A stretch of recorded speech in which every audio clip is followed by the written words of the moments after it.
What is going on, guys? Welcome back to the channel. My name is Miguel. You're watching Miguel EDC, the channel where we talk everything EDC gear. Here today, we're taking a look at this knife right here. This is the Kizer KUH.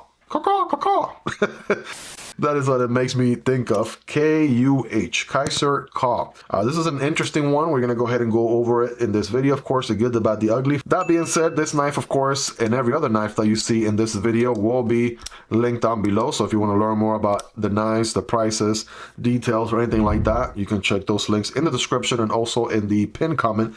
It does help out the channel when you use those links, but that is entirely up to you and at absolutely zero extra cost. With that in mind, let's go ahead and jump right into it. Let's not waste any time. First, let's do the quick overall length on this one, and it comes in a little bit over 7.5, so maybe like 7.6, 7.65. The blade length is 3.25, with the actual cutting path being 3 inches, and we have a handle length of a little bit over 4.25, maybe like 4.35, 4.4 or so. And those are your overall length. Let's do some size comparisons on this one. Of course, we got the PM2 right there from Spyderco, right? Just a tad bit bigger, of course. The PM3, Para 3, all right? Take a look at it right there. You guys be the judge. Actually, a little bit bigger than the Para 3, but shorter than the PM2. There's your Demko AD 20.5 and the Shark Cub, smaller brother. The AD 20.5 is just a little bit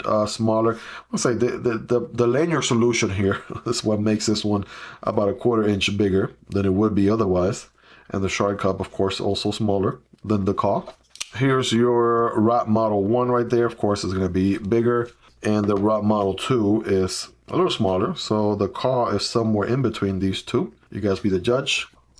Vosteed Raccoon there, and CJRB Pyrite. So very comparable to the Raccoon on the overall size, and the Pyrite, of course, is going to be a tad bit smaller there. And last but not least, we'll do 2 Kizer models. Here is the Dogfish, and we'll do the Sparrow. So review videos on both of these are available. Highly recommendable knives right here. The Dogfish, about 99 bucks, aluminum 154 cm. The Sparrow Premium here, S35VN and titanium handles. So actually compares pretty good to the Sparrow right there. You guys be the judge. The Dogfish is just a tad bit smaller. But there you have it for size comparisons, right? If we do a carry profile here, thickness against the Sparrow and the KUH are going to be pretty comparable. Let's do something like a Para 3, right? Also pretty comparable. The KUH might be just a bit thicker. And something like the AD 20.5 is going to be a little bit slimmer. Length and height in the pocket, of course, this is this nice forte right here. It's the fact that it's going to be a very, very slim profile overall. Check that out. So it is actually pretty slim. Something like the Spyderco PM2 or Demko AD 20.5 is not going to come anywhere near close because of how tall the blade is, I guess, as much as it sticks out of the handle. So it's going to be something more along the lines of, I want to say maybe the Raccoon there, or perhaps the Task, the Kizer Task. Okay, you guys be the judge, right? Take a look there, right? Pretty narrow design, which is pretty elegant. I know there are people who are very into that kind of design right there, where the blade does stick in completely into the handle, like this piece right here. You can see the blade from this angle because of the cutout. Otherwise, the whole thing would completely tuck away. By the way, before I forget, the designers on this one are going to be, if you can see it right there, it's actually pretty tiny print. So let me see if I can get the camera to focus. That says Bryce, Marcus Emerald, and Roman Worthy. Right? Not familiar with them, but they are the designers for this knife. And a couple of things to note on here. So first things first, the materials. We have 154 cm, and this one is coated in black. We have a drop point blade here, flat grind going on, pretty standard sort of blade design going on there. Somebody said it looks like the Waypoint. Right? You can sort of see that a bit. I think it was Kevin's video. All right, not saying it's a copy or anything, just saying that's what comes to mind, and I can see that quite a bit. The handles, we have micarta handles, which are nice and contour all around. It's a different type of micarta to the one on the Task. And I also mentioned the same thing during that review video. Sort of interesting, right? Because this one has a little bit more, I guess, texture to it. This one's a little bit more, I guess, smooth, right? I kind of like them both, to be honest. So I don't know, don't really have a preference, but they are different on the finish. So I just want to point that out. Again, I like them both. They're both good, functional. As far as the action, let's talk action for a moment. So this is a button lock. Notice that the button does stick a significant portion from the handle, even though there's even a mill section or housing where that button is located, still manages to stick out quite a bit. Now, the other thing that I noticed too, being a button lock, is that it does have a significant amount of button stick, right? And then you notice that as you use it more and more, or if you come from a different knife and you switch into this knife, you'll notice it quite a bit. But deployment options, of course, you could use the button itself, okay? Overcoming that lock stick. I'm not sure why the button lock stick is so present on this one. Maybe it's just this model, I'm not sure. But then you have the flipper tab, which it is jimped. I kind of wish they had done maybe a little bit more closer together style jimping on here for a better grip. But as long as you press your finger against the handle and then basically run it down, or basically do a light switch, if you will, then you should be okay right there, right? Front flipper, let's check that out here.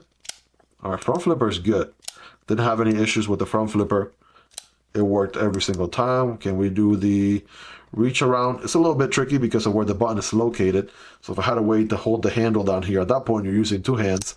But yes, I guess if you had better grip on the knife without sending it flying, you could do the reach around. And of course, you got the thumb studs here. So thumb deployment is good, right? You can build enough pressure to fire it open. And you can do the same on the reverse.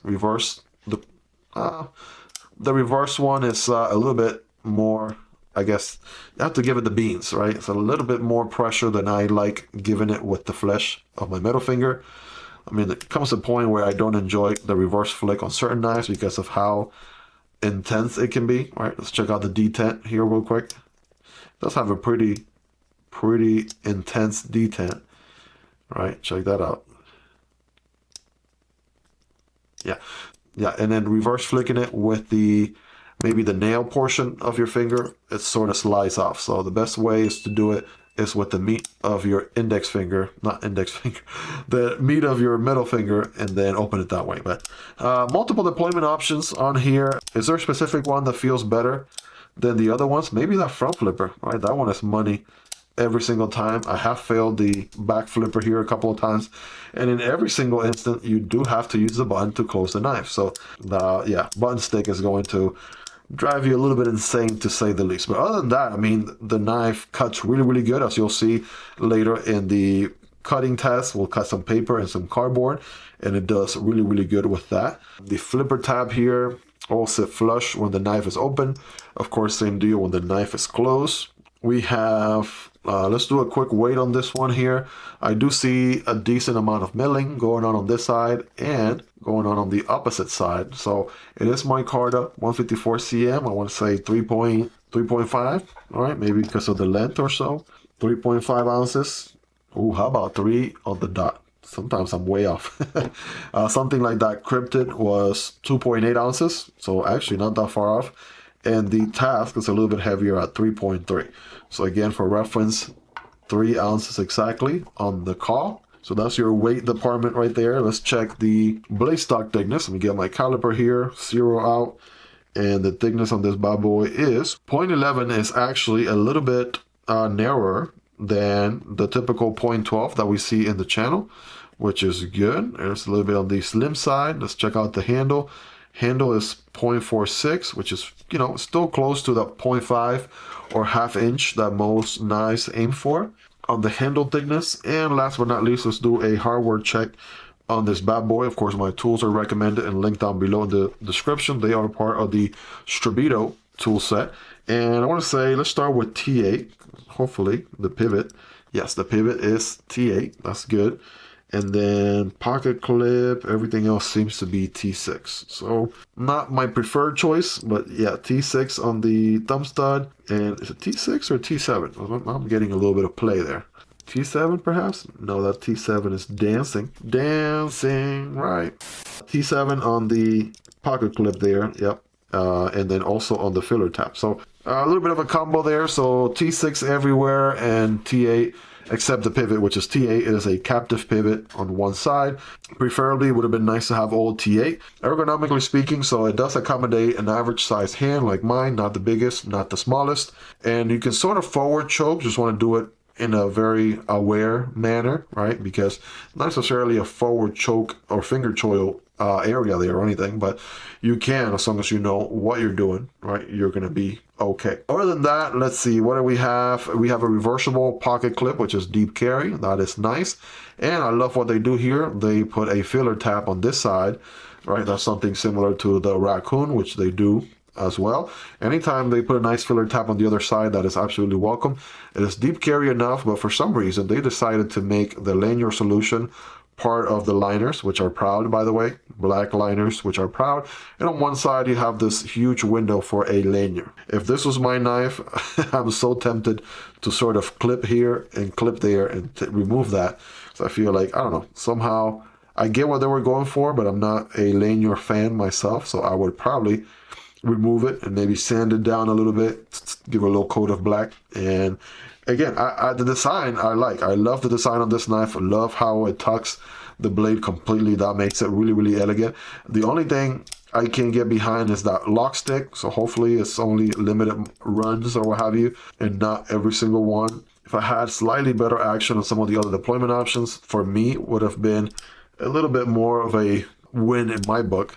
But it's still not a bad knife, right? It's just really depending on your taste and the things that you are willing to, what is your threshold? What are you looking out of a knife? If you only care about the cutting performance, you don't really care about the action all that much, then yes, you do have a solid knife right here. Great materials, great steel, great handle, ergonomics. It's really, really good.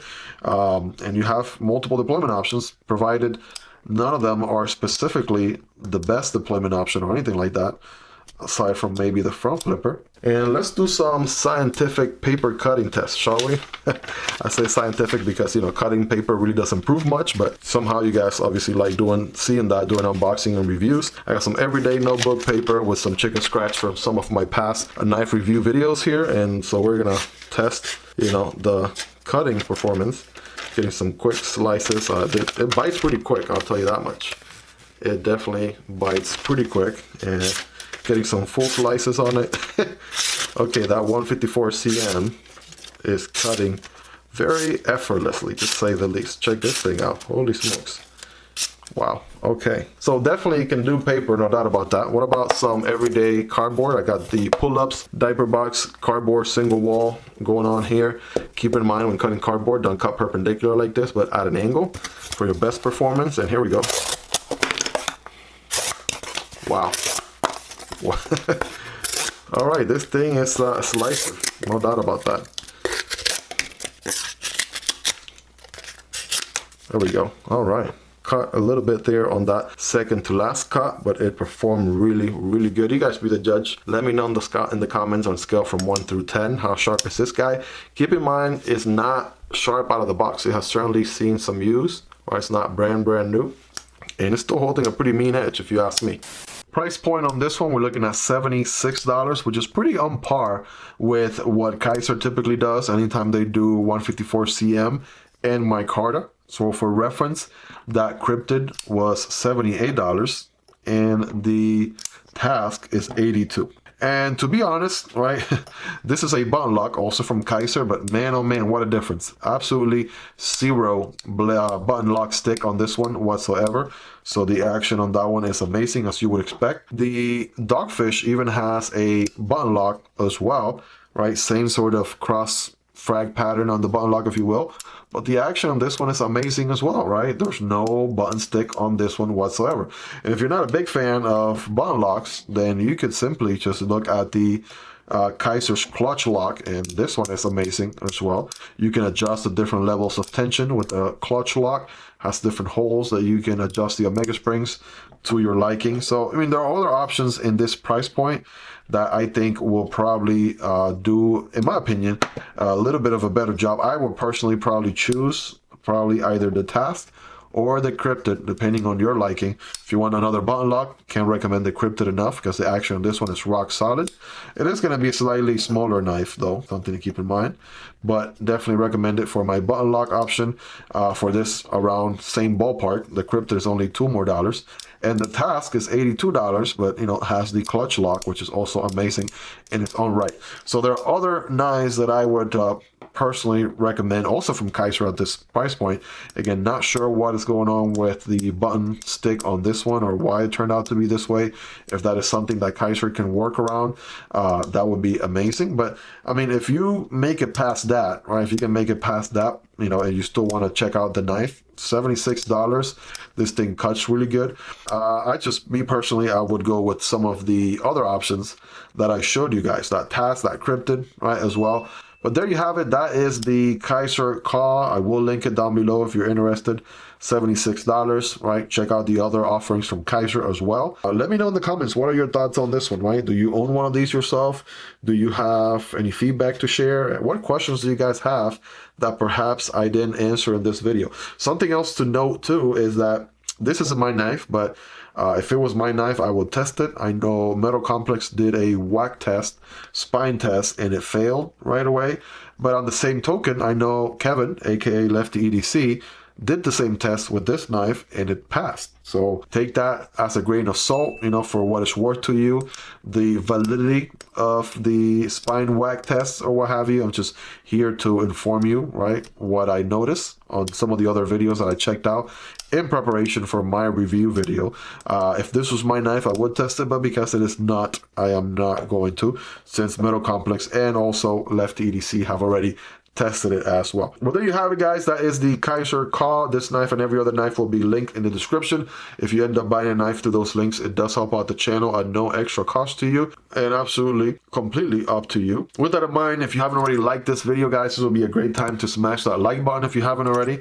It would really help this video reach a larger audience, and also subscribe to the channel if you haven't already done so. I promise you it'll be worth coming back for more. And if you want to support the channel a step further, there's a link for Patreon in the description, or you can simply support the channel by becoming a member right here on YouTube. You'll get access to exclusive perks. That in mind, guys, check out the other reviews and some of the other Kizer models. I'm just getting ready to send these forward to the next YouTuber that's going to be checking these out. Reviews for all of these videos are live in the channel, so definitely make sure to check all of them out. Every single one of them brings something different to the table, so definitely check any of them. I'll leave a few recommendations for you to watch either this one on the right or this one on the left next. Guys, take care. Hope you guys have a fantastic rest of your day, and I'll be seeing you on the next one.